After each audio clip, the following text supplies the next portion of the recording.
Perguntaram hoje o que explica uma alta de mais de 200% de subida da ação da Gafisa em 5 dias.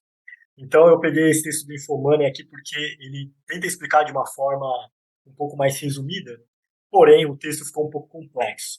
Então eu vou tentar fazer de uma forma bem didática, traduzir um pouquinho ele. Antes de mais nada, para quem não está inscrito no canal, já pode se inscrever, ou se prefere ver se eu agrego algum conteúdo, pode se inscrever no final também.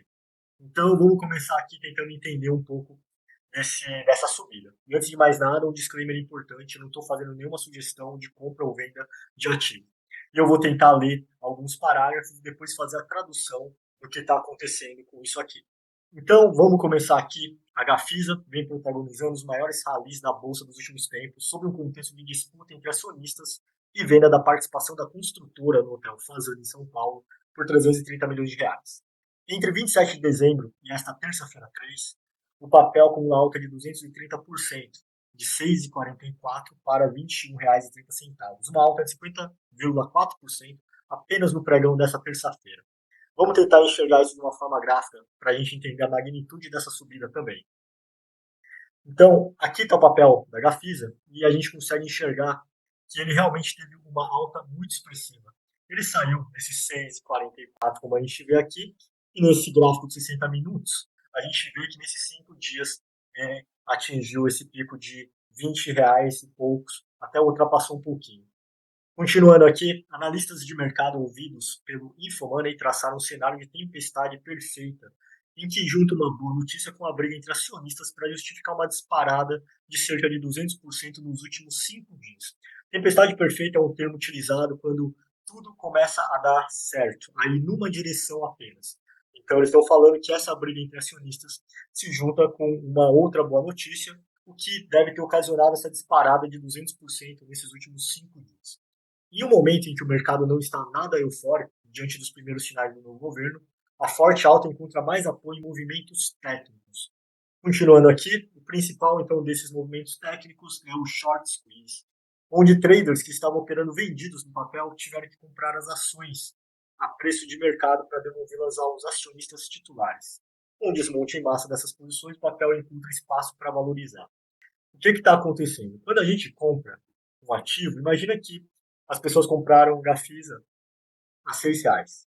Essas pessoas hoje, elas estão ganhando esses 50, alguma coisa por cento, porque a ação foi para cerca de R$ 21. O que acontece? Qual a expectativa de quem compra uma ação? Que ela suba, para você poder vender isso aí no lucro. Da mesma forma, a gente tem quem aposta short, ou seja, quem aposta na venda. Para você apostar vendido, você quer o contrário. Você vai alugar um papel que você não tem. Então imagina que as pessoas foram para o mercado, alugaram um papel, porque assim elas poderiam vender ele. E quando você vende, você está apostando na queda. Significa que quem vendeu esses R$ 6 tem uma expectativa de comprar para zerar a posição quando elas estiverem valendo qualquer valor abaixo de 6, para ter esse diferencial de lucro. Logo, quem está operando short, ele corre muito risco se a ação subir. Porque se a ação subir, ele está operando apostando na queda, ele vai ter que pagar para comprar, ele vai ter que comprar as ações num valor muito maior, ele perde. Ao contrário de quem está comprando. Quem compra a R$ 6 ficou muito feliz a 21, mas se a ação caísse a R$ 3, ficaria triste porque teria um prejuízo. Então é basicamente o inverso. O que ele explica para a gente é o seguinte, é que esses, esse pessoal aqui que estava operando short ou vendido, eles foram obrigados a comprar o papel no mercado a qualquer preço. Então, enquanto estava acontecendo essa subida, gerou um efeito em massa, porque a ação subiu para 8, 9, 10, até chegar ao 21. E os grandes institucionais e pessoas físicas também começaram a entender que poderia ser um risco muito alto e começaram a estopar a posição. Então, o short squeeze significa que o pessoal, eles não quiseram mais deixar alugado o papel e a única forma desses vendedores saírem seria comprar no mercado à vista esses papéis a qualquer preço.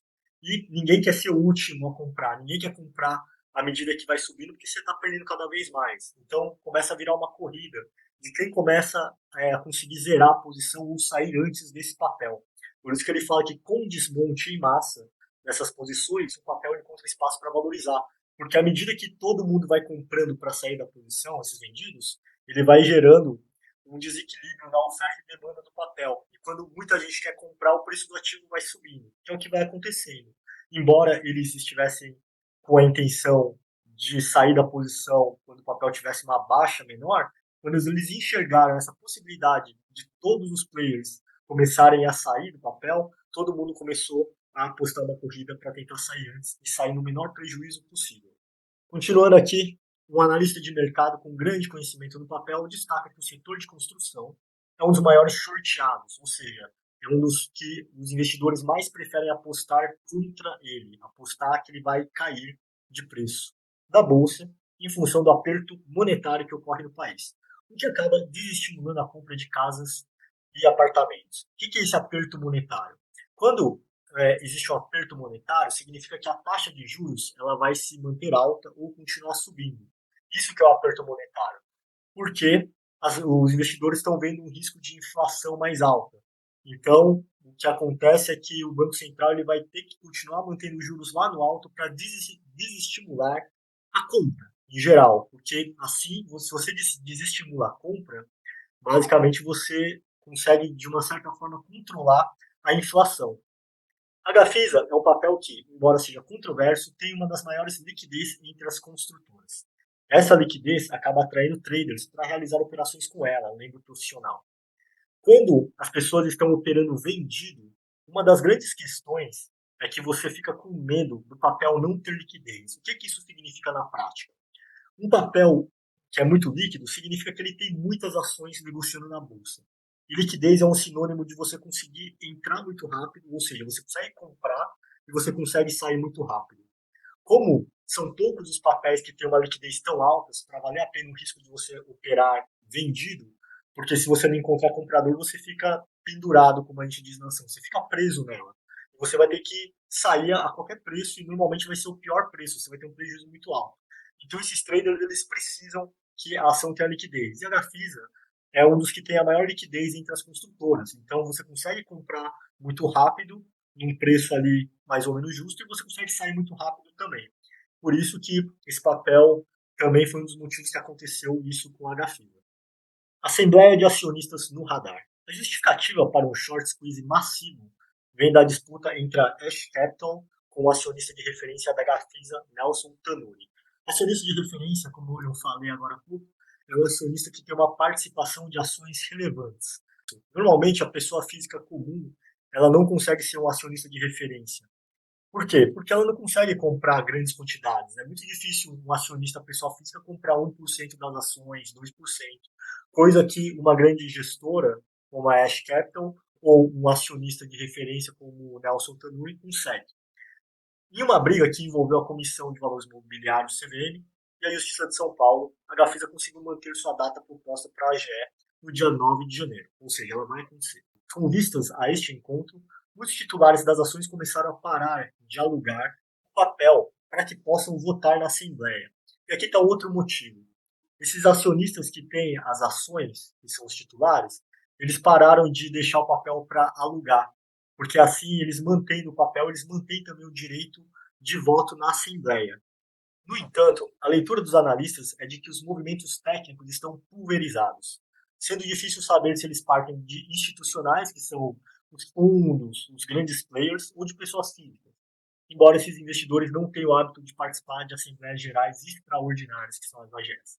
O que motiva essa AGE, na avaliação dos agentes de mercado, é que Tanuri, né, o acionista de referência grande, que assumiu a posição relevante na companhia em 2019, tem deixado de lado os minoritários. São os acionistas, pessoas físicas, acionistas que têm uma participação percentual menor das discussões que envolvem a emissão de dívidas e aumento de capital da companhia, o que acaba diluindo a participação de todos os investidores na empresa. Vamos falar um pouco dessa diluição aqui.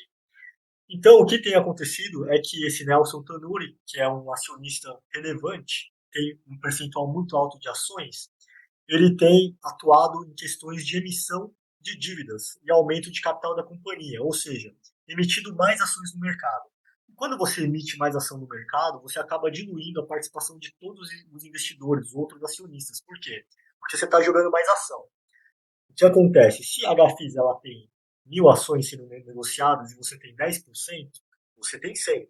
A partir do momento em que o acionista relevante ele decide emitir mais ações, né, e mais dívida aqui no caso, e esse valor da ação agora vai para 2.000, você que tinha 100 vai ter uma, que era significava o equivalente a 10% aqui, se você não conseguir comprar os direitos de subscrição, se não for dado esses direitos, se você não conseguir, por falta de capital, alguma coisa, o que vai acontecer é que você agora tem 5% das ações em vez de 10%. Então é isso, isso foi uma das causas que tem deixado ali a pulga atrás da orelha para a Ash Capital, como foi mencionado. Prova deste descontentamento surgiu no último dia 25 de novembro, quando o Conselho de Administração da Gafisa aprovou um aumento de capital de 150 milhões, o que poderia diluir a participação da Ash, atualmente em 15%. No dia 30 do mesmo mês, a gestora pediu a convocação de uma AGE para questionar os fundos da empresa e cancelar esse aumento de capital. Ou seja, a Ash Capital ela tem atualmente 15% e ela pediu a convocação de uma Assembleia Geral Extraordinária para que os acionistas votassem para que não acontecesse esse aumento de capital. Porque senão iria acontecer isso aqui. Ele tem 15% e a CDI para um percentual abaixo disso. Ela ia perder força em termos de participação societária. Continuando aqui, além disso, há pedidos também para responsabilização judicial contra os administradores e membros do Conselho Fiscal da companhia pelos prejuízos causados à Gafisa entre 2019 e 2022. Também solicita a destituição dos membros dos conselhos de administração e fiscal, além da eleição de novos administradores. O que eles estão dizendo aqui é justamente isso, que o conselho fiscal ele está envolvido em algumas coisas que não ficaram muito claras. Embora a AGE ocorra no dia 9, ainda há a previsão de que a confirmação do aumento de capital ocorra antes disso no próximo dia 5, daqui a 2 dias. A decisão sobre este ato ocorrerá ainda nesta terça-feira, em reunião do Conselho de Administração da Gafisa. Em fato relevante sobre o tema, a companhia diz que o aumento de capital teve adesão de 1.479 acionistas, mas Ash afirma que o número não é relevante em relação ao total da base acionária da Gafisa. Ao contrário do que a Gafisa quer fazer parecer, o aumento de capital proposto teve adesão de 1.500 acionistas de uma base acionária de mais de 51 mil acionistas, conforme o site da B3. Isso dá menos do que 3% da base acionária, apontou a gestora, em nota enviada ao Infomoney. O referido aumento de capital não pode ser concretizado antes da AGE do dia 9, uma vez que a mesma deliberará sobre a questão. Cabe aos acionistas, e não aos detentores de bônus de subscrição, aprovar ou reprovar o aumento de capital, prosseguiu a Ash Capital. Outro analista que cobre a Gafisa reforçou que a empresa vem passando por uma grande reestruturação desde a venda da participação da GWS Management do polêmico sul-coreano Moon Hak-yoon em 2019. A fonte lembrou que, desde então, um novo bloco de controle realizou operações que têm forçado a diminuição da base acionária, o que poderia ter provocado a reação da Ash. Não sei se o fundo realmente tem apenas o interesse no setor ou se quer passar um recado ao acionista de referência, apontou. O que está acontecendo é que esse novo bloco de controle realizou operações para forçar a diluição da base acionária. Então é aquilo, tem tentado aumentar consecutivamente as ações. E isso acaba consumindo a participação de quem já é acionista, caso esses acionistas não continuem aumentando o dinheiro investido para manter a participação nos direitos de subscrição. Venda de hotel. Tirando apenas os movimentos técnicos, a venda da participação da Gafisa em 80% do empreendimento Fazenda Itaim em São Paulo por 330 milhões de reais, sendo 246,6 milhões em assunção de dívidas, também traz um viés positivo do papel. A participação comprada em 2020 por 310 milhões de reais traz um pequeno lucro e um potencial grande de desalavancar a dívida líquida da Gafisa, estimada em 1,4 bilhão no terceiro trimestre de 2022. Visualizamos esse movimento como positivo pelo fato de que demonstra a capacidade de execução da companhia na reestruturação de ativos, avaliou o analista Lucas Limas da VG Research. O que aconteceu foi que esse empreendimento foi comprado por 310 milhões de reais em 2020 e agora vendeu 80% por 330. Teve esse lucro de 20 milhões de reais e isso é positivo por quê? Porque agora ele tem 330 milhões de reais para fazer frente a uma parte da dívida, ou seja, desalavancar a dívida líquida da Gafisa, que é estimada em 1,4 bi. E se você tem mais caixa, você consegue ter uma dívida menor, o que é visto com bons olhos. No entanto, o possível comprador da fatia do hotel causou estranheza entre alguns analistas. Segundo a apuração do colunista Lauro Jardim de O Globo, quem comprou o negócio foi o Banco Master, que seria muito ligado a Nelson Tanuri. Em resposta à notícia, a Gafisa diz que desconhece qualquer relação de pessoa física com a compra da Fasano, que foi concretizada por um fundo ao final de 2022. Prossegue ainda afirmando que a negociação tem como objetivo geração de caixa, desalavancagem da companhia com a venda de vários ativos, aceleração das vendas de estoque de imóveis a partir de uma política comercial mais eficiente e foco na alta renda. A venda do hotel Fazano, portanto, é apenas uma dessas ações da nova gestão, conclui a construtora. Então, nessa última parte, ele está tentando se defender aqui, dizendo que, na verdade, a nova gestão tem tomado algumas políticas importantes para deixar a empresa rodando de uma maneira mais positiva. Então, aqui a gente tem esses principais problemas que aconteceram e explicou o motivo pelo qual a Gafisa subiu esses 200%. Porque está rolando ali que todo mundo está tendo que comprar o ativo para sair de posições vendidas, o tal do short squeeze. E isso faz o papel subir sem parar. Assim a gente termina essa rápida explicação aqui desse texto, né, Fumana explicando os motivos dessa alta do papel. Lembrando mais uma vez, não é uma recomendação de compra ou venda do ativo. Vejo vocês na próxima e que se inscrevam no canal.